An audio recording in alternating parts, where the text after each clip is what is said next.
మనం breaking news చూస్తున్నాం. టాలీవుడ్ లో మరోసారి కాస్టింగ్ కోచ్ వ్యవహారం గబ్బు లేపుతోంది. ప్రముఖ కొరియోగ్రాఫర్ జానీ మాస్టర్ పై మహిళా కొరియోగ్రాఫర్ లైంగిక ఆరోపణలు చేశారు. దీంతో జానీ మాస్టర్ పై కేసు నమోదు చేశారు పోలీసులు. ప్రస్తుతం జానీ మాస్టర్ అందుబాటులో లేరు. ఫోను స్విచ్ ఆఫ్ వస్తోంది. బాధితురాలి స్టేట్మెంట్ రికార్డ్ చేశారు పోలీసులు.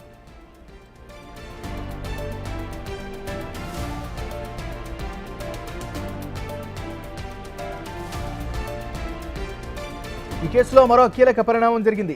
అవకాశాల ముసుగులో మహిళా కొరియోగ్రాఫర్ పై జానీ మాస్టర్ లైంగికంగా దాడి చేసినట్టు తెలుస్తోంది.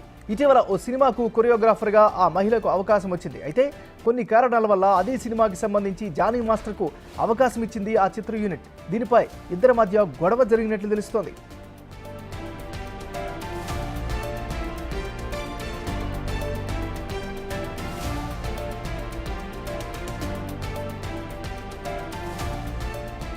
గత కొంతకాలంగా జానీ మాస్టర్ టీంలో కొరియోగ్రాఫర్గా చేస్తున్నా అని బాధిత యువతి చెబుతోంది. చెన్నై, ముంబైలలో అవుట్డోర్ షూటింగ్స్లో పాటు హైదరాబాద్ నార్సింగ్లోని తన ఇంటిలో సైతం జానీ మాస్టర్ తనపై పలుమార్లు లైంగిక దాడి చేశాడని ఆరోపిస్తున్నారు. పెళ్లి చేసుకుంటారని నమ్మించి మోసం చేసినట్లు చెబుతున్నారు.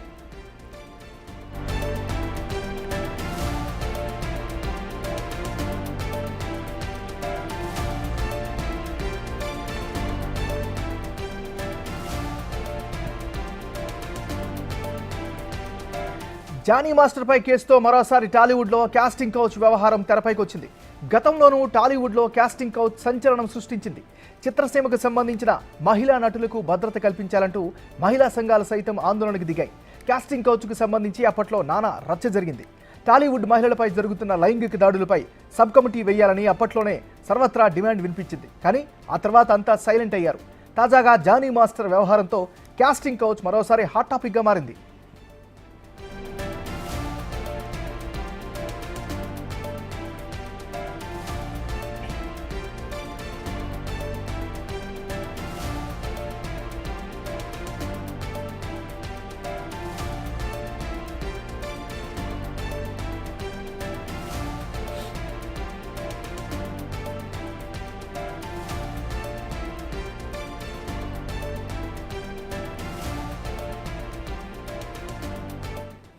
బులెటిన్లో మనం బ్రేకింగ్ న్యూస్ చూస్తున్నాం. టాలీవుడ్లో మరోసారి కాస్టింగ్ కౌచ్ వ్యవహారం గబ్బు లేపుతోంది. ప్రముఖ కొరియోగ్రాఫర్ జానీ మాస్టర్పై మహిళా కొరియోగ్రాఫర్ లైంగిక ఆరోపణలు చేశారు. దీంతో జానీ మాస్టర్పై కేసు నమోదు చేశారు పోలీసులు. ఇక ఇదే అంశానికి సంబంధించి తాజా సమాచారాన్ని మా అసోసియేట్ ఇన్పుట్ ఎడిటర్ గణేష్ అందిస్తారు. గణేష్, చెప్పండి, ఇప్పటి వరకున్న అప్డేట్స్ ఏంటి? పోలీసుల వెర్షన్ ఏంటి? టాలీవుడ్ నుంచి ఏమైనా రెస్పాన్స్ వచ్చిందా? ఏం జరుగుతోంది? ఎస్, అంటే రెండు విధాలుగా రెస్పాన్స్ ఉంది. ఒకటి పోలీసుల విచారణ కొనసాగుతుంది, మరోవైపు ఫిల్మ్ ఇండస్ట్రీకి సంబంధించిన విచారణ కూడా సైమల్టేనియస్గా రెండు విచారణలు జానీ మాస్టర్ పైన కొనసాగుతున్నాయి. ఎందుకంటే ఒకటి పోలీసులకు సంబంధించింది ఏదైతే రేప్ కేసు ఉందో, రేప్ కేసుకు సంబంధించిన విచారణ 376 సెక్షన్ కింద ఒక విచారణ అయితే కొనసాగుతుంది. మరోవైపు ఫిలిం ఛాంబర్కి సంబంధించిన ఏదైతే ఉందో దాన్ని 2013 పోస్ట్ యాక్ట్ ఏదైతే ఉందో చట్టం, దాని ప్రకారం దాదాపు ఒక 3 సెక్షన్లో, అంటే సెక్షన్ 16, సెక్షన్ 10, సెక్షన్ 26 కింద 19 ఇలాగా 3 సెక్షన్స్ కింద వాళ్ళు విచారణ చేస్తున్నారు. ఎందుకంటే ప్రతి అన్ఆర్గనైజ్డ్ సెక్టర్లో కూడా ఇది పోషో యాక్ట్కి సంబంధించింది, అంటే ప్రివెన్షన్ ఆఫ్ సెక్షువల్ హెరాస్మెంట్కి సంబంధించిన యాక్ట్ ఏదైతే కొనసాగుతుంది కాబట్టి దాని సైమల్టేనియస్గా దానికి సంబంధించిన ఒక బాడీ ఉంది, అథెంటిక్ బాడీ ఉంది. ఈ బాడీకి సంబంధించి వాళ్ళు ఇప్పటికే సంబంధించిన అమ్మాయికి సంబంధించిన అన్ని వివరాలను కూడా తీసుకున్నారు. ఏ విధంగా జరిగింది, ఎలా జరిగింది, ఎప్పటి నుంచి జరిగింది అనేది ఒకటి సైమల్టేనియస్గా వాళ్ళు తీసుకున్నారు. ఆ విచారణ సైమల్టేనియస్గా జరుగుతుంది. ఇప్పటికే జానీ మాస్టర్ని వాళ్ళు పిలిపించారు. మొన్న లాస్ట్ శనివారం నాడు పిలిపించినట్లుగా అక్కడ ఫిల్మ్ ఛాంబర్ సంబంధించిన పెద్దలు స్పష్టం చేస్తున్నారు. వీళ్ళు ఏదైతే అంటే జానీ మాస్టర్కి ఎలా పరిచయం, ఏ విధంగా ఉంది, అమ్మాయి చేసిన ఆరోపణలకి సంబంధించిన వివరాలన్నీ కూడా ఆయన నుంచి అడిగి తెలుసుకున్నారు. ఎందుకంటే జానీ మాస్టర్ ఒక కొరియోగ్రాఫరే కాదు, మరోవైపు ఆయన కొరియోగ్రాఫర్ అసోసియేషన్కి ప్రెసిడెంట్గా ఉన్నారు కాబట్టి ఒక కీలకమైన బాధ్యతలు ఉన్నారు కాబట్టి ఆయన నుంచి పూర్తి వివరాలు కూడా తీసుకుని వాళ్ళు దాన్ని చేశారు. ఎందుకంటే అమ్మాయి నుంచి రిటర్న్గా ఒక కంప్లైంట్ తీసుకున్న తర్వాత మరోవైపు పోలీస్ స్టేషన్కి సంబంధించి, అంటే ఇప్పటికే రాయదుర్గం పోలీస్ స్టేషన్లో 0 FIRగా నమోదైంది. అక్కడ నుంచి ఆ అమ్మాయి ఉండే నివాస ప్రాంతం నార్సింగ్కి దీన్ని ట్రాన్స్ఫర్ చేశారు. ఇప్పటికే రేప్ కేసుతో పాటు ఒక 3-4 కేసుల్ని నమోదు చేసి ఉంచారు. ఇందులో ప్రధానంగా అమ్మాయి దాని మీద FIR కూడా చేశారు. FIRలో ఆ అమ్మాయి స్పెసిఫిక్గా చెప్తున్న అంశాలు అనేకం ఆశ్చర్యాన్ని కలిగిస్తున్నాయి, ఆందోళన కలిగిస్తున్నాయి. ఎందుకంటే ఢీ షో 12లో తనకి పరిచయం అయిందని, అప్పటి నుంచి కూడా జానీ మాస్టర్తో తనకి పరిచయం ఉంది. ఆ పరిచయాన్ని తను ఆసరాగా చేసుకొని తను ఏదైతే కొరియోగ్రాఫర్గా ఒక ఏదో దీంట్లోకి వచ్చాడో ఆ కొరియోగ్రాఫర్గా తనకు అవకాశాలు ఇప్పిస్తానని తన అసిస్టెంట్గా చేర్చుకున్న తర్వాత ఈ అవకాశాల కోసం తన్ని అనుకూలంగా వాడుకున్నాడు. తన్ని ఒక విధంగా చెప్పాలంటే వాళ్ళు ఇప్పటికొచ్చి వస్తున్న క్యాస్టింగ్ కౌచ్ కావచ్చు, దానికి పర్యవసానంగా ఒక మీటూ కావచ్చు, ఇలాగా దాన్ని కొనసాగుతూ వస్తుందనేది ఈ కేసు ద్వారా మనకి స్పష్టమవుతుంది. ఎందుకంటే ఆ షో నుంచి తను ఇతర అవకాశాలు ఇప్పించడం కోసం దాదాపు 2019 నుంచి ఇప్పటికే 5 ఏళ్ళుగా, అంటే దాదాపు 5 ఏళ్ళు పూర్తవుతుంది, 5 ఏళ్ళుగా తనతోనే ఒక జర్నీ చేశాను. ఇప్పుడు ఈ జర్నీ చేసిన తర్వాత కేవలం అంటే తన్ని ఇలాగా ఒక అవసరాల కోసం ఉపయోగించుకుంటూ ఇప్పటివరకు కొనసాగింది. ఇప్పుడు ఏదైతే తను కొరియోగ్రాఫర్గా అవ్వాలనుకున్న ఆలోచనలు ఏవైతే ఉన్నాయో 1-2-3 ఆఫర్లు వచ్చినాయి. దానికి 1-2 సినిమాల్లో తను ఒక కొరియోగ్రాఫర్గా తను నిరూపించుకుంది. ఈ విధంగా బయటకు వచ్చిన తర్వాత తను ఇండివిజువల్గా ఎదుగుతున్న అవకాశాలని దెబ్బకొట్టడం కావచ్చు, లేకపోతే ఆమెను ఏదైతే గతంలో జరిగిన ఉన్నాయో వాటిన్నింటినీ చూపించి బ్లాక్మెయిల్ చేయడం కావచ్చు, ఈ విధంగా ఆమెను లొంగ తీసుకుంటూ అవకాశాలని అంటే 2 విధాలుగా, ఒకటి గతంలో ఉండే పరిచయాన్ని ఆసరాగా చేసుకుని ఆమెతో ఆ కొనసాగింపు కావచ్చు, లేక మరోటి ఏదైతే తను ఇండివిజువల్గా ఎదుగుతుందో అవకాశాలను దెబ్బతీస్తూ బెదిరింపులకు పాల్పడడం కావచ్చు. ఈ రెండింటిని కూడా ఆమె స్పష్టంగా దాదాపు ఆ ఎఫ్ఐఆర్లో పూర్తిగా పేర్కొంది. దీనిపైనే ఆమెను బెదిరించడం కావచ్చు, ఆమె పైన దాడి చేయడం కావచ్చు, ఇంతకాలం తనని సెక్సువల్గా బలవంతంగా తనను వాడుకున్నాడని ఏదైతే ఉందో దాంతో రేప్ కేసు కూడా దాన్ని 376 అనేది రేప్ కేసుని నమోదు చేశారు పోలీసులు. అంటే ఇప్పటికే జానీ మాస్టర్కి ఏదైతే ఉందో రాయదుర్గంలో వచ్చిన కేసుని నార్సింగ్కి బదిలీ చేశారు 0 ఎఫ్ఐఆర్ నుంచి. నార్సింగ్ పోలీసులు దీనిపైన ఇప్పటికే అమ్మాయి పైన రిటర్న్గా స్టేట్మెంట్ తీసుకున్న తర్వాత మరొకసారి అమ్మాయిని పిలిచి, బాధితురాలిని పిలిచి దానిపైన పూర్తి వివరాలు, తన దగ్గర ఏ ఆధారాలు ఉన్నాయి, అంటే తన దగ్గర ఉండేది ఏదైనా ఫోటోలు ఉన్నాయా, లేకపోతే వీడియోస్ ఉన్నాయా, లేకపోతే SMS చాటింగ్ ఉందా, లేకపోతే మిగతా వాళ్ళు తనతో పాటు ఈ జర్నీ జరుగుతున్న సమయంలో ఉండే స్నేహితులు కావచ్చు, లేకపోతే మిగతా సాటి కొరియోగ్రాఫర్స్ కావచ్చు, వీళ్ళందరి దగ్గర నుంచి సాక్ష్యాలు సేకరించిన తర్వాత జానీ మాస్టర్ని పిలిపించే అవకాశం ఉంది. అయితే ఇది 376 అనేది నాన్ బెయిలబుల్ కేసుగా ఉంది కాబట్టి ఈ ఎఫ్ఐఆర్లో పేర్కొన్న దాని ప్రకారం నాన్ బెయిలబుల్ కేసు కాబట్టి దీన్ని ప్రత్యేకంగా దానిపైన పోలీసులు సీరియస్ యాక్షన్ తీసుకునే అవకాశం ఉంది. అయితే ఇప్పటికి జానీ మాస్టర్ మాత్రం ఎవరికి అందుబాటులో లేరు, ఆయన ఫోన్ స్విచ్ ఆఫ్ చేసి ఉన్నారు. మిగతా వైపు ఫిలిం ఇండస్ట్రీలో జరుగుతుంది కాబట్టి మిగతా ఫిలిం పెద్దలు కూడా వాళ్ళు దీనిపైన అంటే ముందుకు వచ్చి, ఎందుకంటే విచారణ జరుగుతుంది కాబట్టి చెప్పడానికి అవకాశం లేదు. మరోవైపు బాధితురాలి సంబంధించిన వివరాలన్నీ కూడా గోప్యంగా ఉంచాల్సిన అవసరం ఉంది కాబట్టి ఆ గోప్యత అనేది పాటిస్తున్నారు. ఆమె వివరాలు కావచ్చు, లేకపోతే ఆమె బంధువులు కావచ్చు, తల్లిదండ్రులు కావచ్చు, ఇలా అనేక రూపాల్లో గోప్యత పాటిస్తూ ఆమె దగ్గర నుంచి వివరాలు సేకరిస్తున్నారు. ఏదేమైనా తెలుగు సినీ ఇండస్ట్రీలో అంటే కేరళలో మనకి ఒక్కసారిగా ప్రకంపనలు రేపిన జస్టిస్ హేమా కేసు తర్వాత దేశవ్యాప్తంగా ఉన్న అనేక ఫిల్మ్ ఇండస్ట్రీల్లో కూడా ఒక ప్రకంపనలు రేగిని. తెలుగు ఇండస్ట్రీకి సంబంధించి కూడా ఇదే తరహా చర్చ జరిగింది. గతంలో కూడా శ్రీరెడ్డి కావచ్చు, మిగతా వాళ్ళు కావచ్చు, తమ క్యాస్టింగ్ కౌచుకు గురవుతున్నాం, తర్వాత మీటూ అనేది కొనసాగితేనే తమకు అవకాశాలు వస్తున్నాయి, హీరోయిన్గా కావచ్చు, లేకపోతే క్యారెక్టర్ ఆర్టిస్టులుగా కావచ్చు, ఇలాగా ఆ నిర్మాతల దగ్గర నుంచి, హీరోల దగ్గర నుంచి, డైరెక్టర్ల దగ్గర నుంచి, ఇలాగ ఎవరైతే వివిధ 24 క్రాఫ్ట్స్ ఏవైతే ఉన్నాయో వీటన్నిటిలో కూడా ఇటువంటి జరుగుతున్నాయి అనేది ఇప్పటికీ అనేక రూపాల్లో ఆరోపణలు చేస్తూ వచ్చారు. కానీ దానికి సంబంధించిన ఒక సబ్ కమిటీ ఉన్నా దానిపైన విచారణ చేసిన దాన్ని ఏదైతే ఉన్నాయో దాన్ని పూర్తి స్థాయిలో విచారణ చేయలేదనేది ఆ కమిటీలో ఉండే పెద్దలు తమ్మారెడ్డి భరద్వాజ్ కావచ్చు, జయసుధ కావచ్చు లాంటి వాళ్ళు స్పష్టం చేస్తున్నారు. అంటే ఈ విచారణకు సంబంధించిన ఏదైతే కేరళలో జరిగిన జస్టిస్ హేమా కమిషను అటు ప్రభుత్వానికి సబ్మిట్ చేసింది, ప్రభుత్వంలో ఉన్న రిపోర్ట్ని తీసుకొచ్చి దానికి కోర్టు దానిపైన ఆదేశాలు జారీ చేసింది బహిరంగపరచాలని. ఈ నేపథ్యంలో అక్కడ అనేక పరిణామాలు జరిగాయి. కానీ ఇప్పుడు తెలుగు ఇండస్ట్రీకి సంబంధించి ఇప్పుడు మొట్టమొదటిసారిగా ఒక కేసు అనేది ఫైల్ అయింది, అది కూడా రేప్ కేసు ఫైల్ అయింది. మరోవైపు సైమల్టేనియస్గా ఫిల్మ్ ఛాంబర్కి సంబంధించిన ఏదైతే ఉందో పెద్దలు కూడా దీనిపైన ఒక కూర్చుని ఒక సమావేశం నిర్వహించారు. గణేష్, ఇప్పటికే ఎఫ్ఐఆర్ నమోదైందని చెప్తున్నారు కదా, ఎఫ్ఐఆర్ రిపోర్ట్కి సంబంధించిన అప్డేట్ ఏంటి మరి? ఎస్, ఎఫ్ఐఆర్లో కూడా ఇప్పుడు ఏదైతే మనం చెప్పామో దాదాపు 4-5 ఏళ్ళుగా తన్ని సెక్సువల్గా హెరాస్ చేస్తున్నాడు, తను వినియోగించుకున్నాడు, తన్ని రేప్ చేశాడనేది ఆమె డైరెక్ట్గా ఆమె దాంట్లో చెప్పిన అంశాలు అయితే మనకు కనిపిస్తున్నాయి. అంటే దీంట్లోన అవి ఎఫ్ఐఆర్లో పేర్కొన్న అనేక అంశాల్లో దాదాపుగా అవుట్డోర్లో కావచ్చు, మిగతా చోట కావచ్చు తన్ని సెక్సువల్గా ఉపయోగించుకున్నాడు. ఎందుకంటే తను ఏదైతే డాన్స్ అసిస్టెంట్గా కొనసాగాలంటే ఖచ్చితంగా తనకి లొంగి ఉండాల్సిందనేది ఆయన చేసిన డిమాండ్గా ఆమె ఎఫ్ఐఆర్లో పేర్కొంది.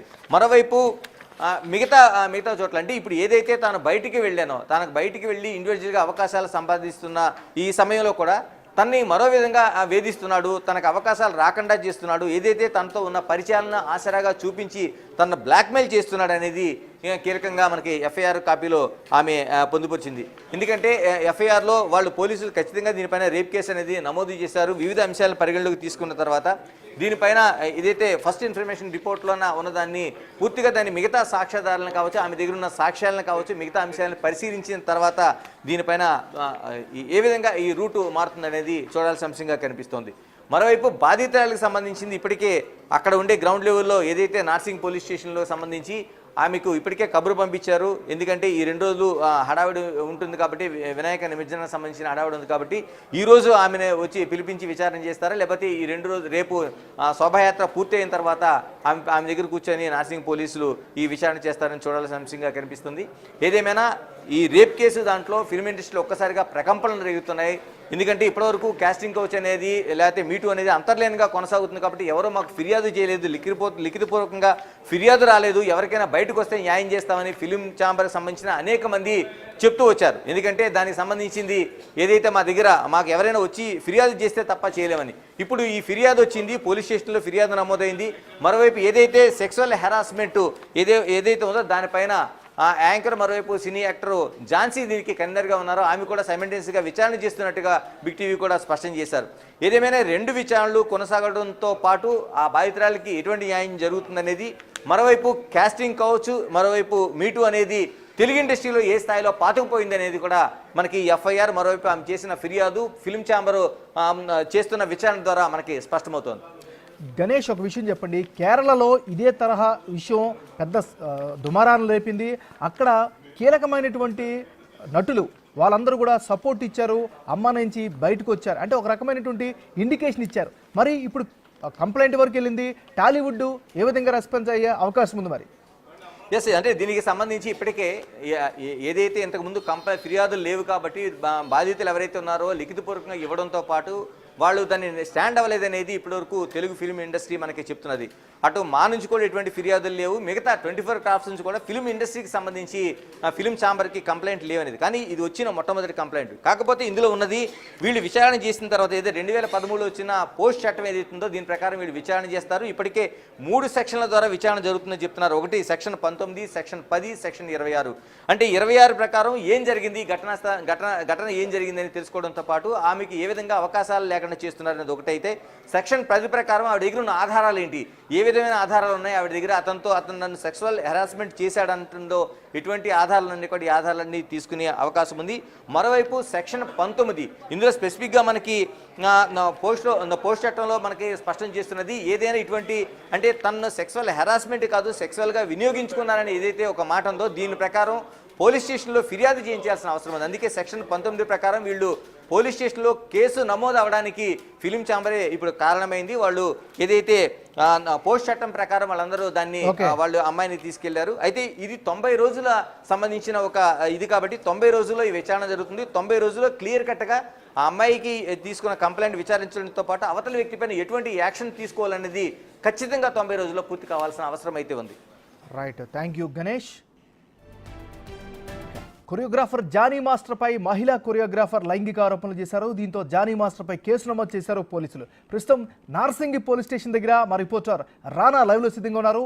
ఆయన దగ్గరికి వెళ్దాం. రానా, చెప్పండి, పోలీసులు ఏం చెప్తున్నారు, అప్డేట్ ఏంటి, నెక్స్ట్ ఏం జరగబోతోంది? ఎంఎన్ఆర్ ఇప్పుడు అఫీషియల్గా జానీ మాస్టర్ సంబంధించిన ఎఫ్ఐఆర్ కాపీ బిగ్ టీవీ చేతికొచ్చింది. దాదాపు 3 సెక్షన్స్ కింద అతనికి కేసులు నమోదు చేసినటువంటి పరిస్థితి కనపడుతుంది. ఒకటి వచ్చి 376/2 ఒకటి, అలాగే 506, 323 ఐపీసీ సెక్షన్ కింద నిన్న రాత్రి బుక్ చేశారు. 10 గంటల సమయంలోనే ఈ యొక్క ఫిర్యాదు అందుకున్నారు. వెంటనే వాళ్ళు బుక్ చేసినటువంటి నేపథ్యం అయితే కనపడుతుంది.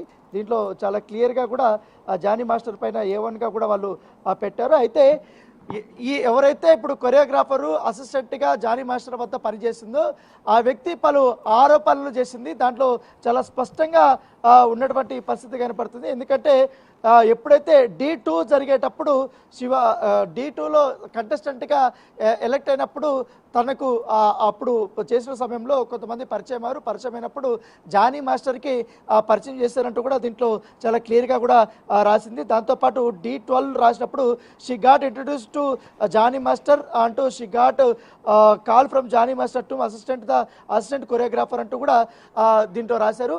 ఆమెకు ఒక కాల్ వచ్చింది జానీ మాస్టర్ టీం నుంచి, అసిస్టెంట్ కొరియోగ్రాఫర్గా మీకు అవకాశం ఇస్తున్నానంటూ కూడా కాల్ వచ్చింది. వెంటనే ఆమె అక్కడికి వెళ్ళినట్టుగా దీంట్లో రాశారు. దాంతోపాటు 2019లో ఈ విక్టిమ్ జానీ మాస్టర్ దగ్గర అసిస్టెంట్ కొరియోగ్రాఫర్గా జాయిన్ అయింది. దాంతోపాటు ఆమె హైదరాబాద్ నుంచి ఎప్పుడైనా అదర్ షూట్స్కి వెళ్ళేటప్పుడు ఇక్కడి నుంచి ఖచ్చితంగా కూడా ఈ అమ్మాయిని జానీ మాస్టర్ కంపల్సరీగా తీసుకెళ్ళేటాడు. ఈవెన్ దో ముంబైకి షూటింగ్ వెళ్ళినప్పుడు కూడా అతని మేల్ ఇద్దరు అసిస్టెంట్ కొరియోగ్రాఫర్లు ఉన్నారు, వాళ్ళతో పాటు తనను కూడా తీసుకెళ్ళినట్టుగా ఈ కంప్లీట్ కాపీలో ఉన్నటువంటి పరిస్థితి కనపడుతుంది. దాంతోపాటు వాళ్ళ మదర్ ఎప్పుడు కూడా తనతో అంటే ట్రావెల్ చేయడానికి అవకాశం దొరకలేదు, ఎందుకంటే ఎప్పుడు చూసినా టికెట్లు దొరకలేదని లేకపోతే రావడానికి వీల్లేదంటూ కూడా హుకుం జారీ చేశారు. అందుకే తను కూడా ట్రావెల్ చేయలేకపోయిందంటూ కూడా దీంట్లో ఎఫ్ఐఆర్ కాపీలో రాష్ట్రపతి నేపథ్యం అయితే కనపడుతుంది. దాంతోపాటు ఎప్పుడైతే ముంబైలో ఒక్కసారి హోటల్లో ఉన్నప్పుడు జానీ మాస్టరు తన రూమ్కి పిలిపించినట్టుగా అక్కడ ఫోర్స్ఫుల్గా తన పైన అటెంప్ట్ చేసినట్టుగా దీంట్లో ఎఫ్ఐఆర్ కాపీలో రాశారు. దాంట్లో పాటు ఇప్పుడు కానీ నువ్వు ఒప్పుకోకపోతే నీ పనిలో నుంచి తీసేస్తాను, నిన్ను ఇండస్ట్రీలో నుంచి లేకుండా చేస్తానని కూడా బెదిరించారంటూ కూడా అతను ఆ అమ్మాయిని బెదిరించినట్టుగా దీంట్లో ఉంది. దాంతోపాటు ఆ అమ్మాయి చాలా రోజుల పాటు కూడా భయంతో అలాగే సైలెంట్గా ఉండిపోయింది. తర్వాత కంటిన్యూస్గా అదే పనికి రెగ్యులర్గా హరాస్ చేస్తూనే ఉండడం, మల్టిపుల్ టైమ్స్ కూడా ప్రతి ఒక్క షూట్లో అంటే ఈయన రాబోయేటువంటి ప్రతి ఒక్క షూట్లో కూడా మల్టిపుల్ టైమ్స్ మొత్తం హరాస్మెంట్ చేశారంటూ కూడా దాంట్లో రాష్ట్రపతి నేపథ్యం అయితే కనపడుతుంది. దాంతోపాటు ఒకసారి అయితే ఏకంగా ఒక వ్యానిటీ వ్యాన్లోకి పిలిపించాడు. వ్యానిటీ వ్యాన్లోకి పిలిపించినప్పుడు సడన్గా అతను నా పైన అటెంప్ట్ చేశాడు, దానితో పాటు నా ప్యాంటు లాగేశాడంటూ కూడా ఆ అమ్మాయి కంప్లైంట్ ఇచ్చినటువంటి పరిస్థితి కనపడితే ప్రస్తుతం అయితే ఎక్స్క్లూజివ్గా మనం ఎఫ్ఐఆర్ కాపీ మనం ఇక్కడ చూపెడుతున్నాము. దీంట్లో అంశాలు కూడా మనం చాలా క్లియర్గా కూడా మనం చూపెడుతున్నటువంటి పరిస్థితి కనపడితే ఒక్కొక్కటి మీకు చదివి వినిపిస్తాను. ఎప్పుడైతే ఇక్కడ చూడండి, he used to ask to sexual favours in the shooting vanity when as she entered the vanity he removed his pants and if she refused he used to abuse her physically and harassed her shoot sets in front of everyone. అంటే తను vanity వ్యాన్లోకి పిలిచిన తర్వాత pant తీసేయడము, తర్వాత తాకరాని చోట తాకడము, అబ్యూజివ్గా మాట్లాడడము, ఆ అమ్మాయి ఒప్పుకోకపోయేసరికి చాలా మెంటల్గా హరాస్ చేయడము, తర్వాత బయటకు వచ్చిన తర్వాత సెట్స్ అందరూ చూస్తుండగానే ఆ అమ్మాయిని చాలా వల్గర్గా తిట్టాడు అనేది కూడా దీంట్లో రాష్ట్రపతి నేపథ్యం అయితే కనపడుతుంది. దాంతోపాటు మరొకసారి చాలా బ్యాడ్గా టచ్ చేశాడు అనేది కూడా దాంట్లో రాశారు. దాంతోపాటు once she entered into vanity, he asked to sexual desire and refusing her, he holds her hair and crushed her head to the mirror. అంటే ఆ అమ్మాయి అటెంప్ట్ చేసేటప్పుడు సెక్సువల్ ఫేవర్ అడిగినప్పుడు ఆ అమ్మాయి రిఫ్యూజ్ చేసినట్టుగా ఆ అమ్మాయి ఒప్పుకోకపోయేసరికి జుట్టు పట్టుకొని చేతులు వెనక్కి పెట్టి మిర్రర్ మీద అతను కొట్టినట్టుగా దీంట్లో ఎఫ్ఐఆర్ కాపీలో చాలా క్లియర్గా కూడా రాసినటువంటి నేపథ్యం అయితే కనపడుతుంది. దాంతోపాటు తను ఎప్పుడు పడితే అప్పుడు తన ఇంటికి లేట్ నైట్లో ఇంటికి వెళ్ళేటోడు, ఇంటికి వెళ్ళినప్పుడు తనకు సంబంధించినటువంటి స్కూటీ కానీ అవన్నీ కూడా డస్ట్ పగలగొట్టేశాడు. తర్వాత ఎప్పుడు కావాలంటే అప్పుడు బయటకు రమ్మంటే అమ్మాయి కంపల్సరీ కూడా బయటకు వచ్చేది. దాంతో బాగా ప్రెజర్ పెట్టడంతో పాటు నేను పెళ్లి చేసుకుంటాను, ఎందుకు చేసుకుంటారంటే నువ్వు రిలీజియన్ కానీ మారితే కానీ మాత్రం మతం మార్చుకుంటే ఖచ్చితంగా నిన్ను పెళ్లి